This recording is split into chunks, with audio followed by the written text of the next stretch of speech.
तो गाइस कैसे हो आप सभी। तो ये वीडियो मैं काफ़ी टाइम बाद बना रहा हूँ, अभी मैं बिज़ी चल रहा था। तो अभी इस वीक मतलब वीडियोस कम डलेगी, पर वैसे भी कोई नहीं देखता मेरी वीडियो, क्या फ़र्क पड़ता है। तो ये वीडियो इसलिए बना रहा हूँ, या भाई बहुत लोगों के में ये होता है, या आवाज़ नहीं आती, मतलब मोबाइल में से आवाज़ एकदम से ही गायब हो जाती है। और यूट्यूब पर कोई भी शॉर्ट्स वगैरह देखते हो, वो आवाज़ नहीं आती आपको। अभी तो मेरा मोबाइल ठीक है भाई, जानबूझकर ख़राब नहीं कर सकता, तो मैं अभी चलाकर नहीं दिखाऊँगा कुछ भी। तो इसकी मैं आपको बस एक सिंपल वो बताऊँगा आपको कैसे ठीक करना है।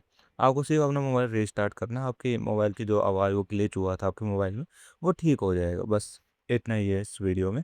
अगर ठीक ना हो तो कमेंट करें, फिर मैं आपके लिए कुछ और मेथड लाऊँगा। पर मेरे जितने बार भी हुआ है, रियलमी और रेडमी में भी ये फेस हुआ है, तो ये हो जाता है उसमें।